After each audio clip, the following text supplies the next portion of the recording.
পৃথিবীর মানুষ যখন ঘুমায়া যায় তখন তার অন্তরে ঘুমায়া যায়, এজন্য তার ওযু করতে হয়। আর আমি রাসূল যখন ঘুমাই তখন আমার অন্তরে ঘুমায় না। আমি রাসূলের ওযু থাকলেও আমি বুঝতে পারি, ওযু ছুঁইটা গেলেও আমি বুঝতে পারি। বলেন না আল্লাহু আকবার। আমার বাইরে এত বড় সিজদা নবীজি দিতেন, এক সিজদায় রাত পেরিয়ে যেত। আমার বাইরে বড় সিজদা দিতেন, নবীজি সিজদার মধ্যেই পড়ে আছে। হযরতে ফাতেমা জোহরা রাদিয়াল্লাহু তাআলা আনহা তখন ছোট্ট মানুষ, গায়ের মধ্যে শক্তি কম, কারণ ছোট। এত বড় হুজুরি, এত বড় ভুড়ি বট কাফেরের লিডাররা নবীজির ঘাড়ের উপরে চাপায়া দিয়েছে। বলেন তো ছোট মানুষ কি সরাইতে পারে? কষ্ট হয় কিনা? আমার ভাইরা, হযরতে ফাতেমা জোহরা রাদিয়াল্লাহু তাআলা আনহার কাছে খবর গেল, তোমার আব্বা জান নামাজের রুকুর মধ্যে গেছে, রুকু থেকে উঠা দাঁড়াইছে, দাঁড়ানোর উপরে সিজদার মধ্যে গেছে। কাফেরের লিডাররা প্যারা হাবিবের ঘাড়ের উপরে ভুঁড়ি চাপায়া দিতে। বলেন নাউজুবিল্লাহ। আমার ভাইরা, খবরটা যখন ফাতেমা জোহরা রাদিয়াল্লাহু তাআলা আনহার কাছে পৌঁছে গেছে, হযরতে ফাতেমা জোহরা রাদিয়াল্লাহু তাআলা আনহা একটা দৌড় দিয়েছে, দৌড় দিয়ে নবীজির কাছে আসছে। সরাইতে পারে না, টান শুরু করছে, টান শুরু করছে, টান শুরু করছে। আমার বাইরে টানতে টানতে সরাইয়া ফেলছে। আপনারা জানেন আল্লাহর নবীর এক সিজদাতে রাত পেরিয়ে যেত। আমার ভাইরা, হাদিসের মধ্যে আসছে, ইবনে মাজার মধ্যে আসছে, হযরত আয়েশা সিদ্দিকা রাদিয়াল্লাহু তাআলা আনহা থেকে বর্ণিত। আমার ভাইরা, নিসফে শাবান, শবে বরাতের রাত্রে আল্লাহর নবীকে আর পায় না। কোথায় গেছে খুঁজতে খুঁজতে আর পায় না। হযরত আয়েশা সিদ্দিকা রাদিয়াল্লাহু তাআলা আনহা বললেন, আল্লাহর নবী মনে হয় আমাকে ছেড়ে অন্য কোন স্ত্রীর ঘরের মধ্যে চলে গেছে। এরকম চিন্তা ভাবনা হইল। খোঁজ নিয়ে দেখে অন্য কোন স্ত্রীর ঘরে যায় নাই। কোথায় গেল খুঁজতে খুঁজতে যায় দেখে আল্লাহর নবী জান্নাতুল বাকির মধ্যে সিজদায় পড়ে কাঁদতেছে। আল্লাহ নবী কাঁদতেছে, রব্বি হাবলি উম্মতি, রব্বি হাবলি উম্মতি, রব্বি হাবলি উম্মতি। ও আকাশের মালিক আল্লাহ, আমার উম্মতের কি হবে, উম্মতের কি হবে? আমার ভাইরা এত বড় সিজদা দিয়েছে।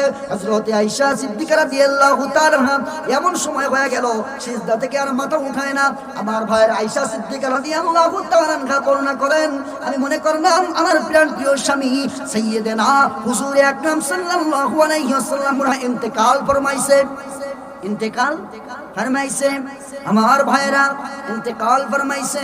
উনি এইটা চিন্তা করে হযরতে নবী করিম সাল্লাল্লাহু আলাইহি ওয়াসাল্লাম পায়ের মধ্যে চিমটি কাটলেন। আল্লাহ নবী পায়ের মধ্যে নাড়া দিলেন, বুঝাইলেন, আয়েশা আমি নবী মৃত্যুবরণ করি নাই, আমি নবী মৃত্যুবরণ করি নাই। এত বড় সিজদা দিছে, আয়েশা মনে করছে মারা গেছে। সিজদাটা কত বড়! আমার ভাইরা, আর এক হাদিসের মধ্যে আসছে, আল্লাহর নবী একদিন ঘুমিয়ে গেছেন, ঘুম থেকে উঠছে, ওযু করেন নাই, সালাত আদায় করছে। ওযু না করেই তাহাজ্জুদ করছে, ওযু না করেই বেতের পড়ছে, ওযু না করেই ফজরের সালাতে দাঁড়াই গেছে। ইয়া রাসূলুল্লাহ, আপনি বুখারীতে আসছে, ইয়া রাসূলুল্লাহ আপনি তো ওযু করলেন না, ওযু না করে কি সালাত আদায় হবে? নতুন কোন শরীয়তের বিধান আসছে? আল্লাহর নবী বলে, শোনো, আমি রাসূল ঘুমাই কিন্তু আমার অন্তর ঘুমায় না।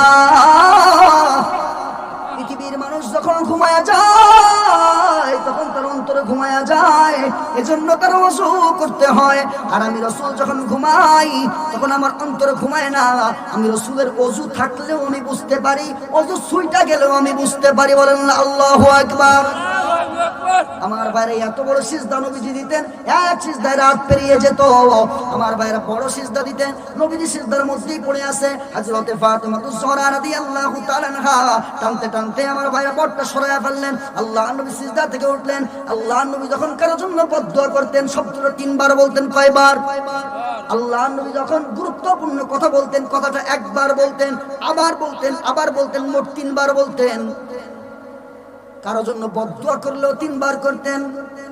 আল্লাহর নবী সিজদা থেকে উঠা ওই বেঈমানদের জন্য লানত দিলেন।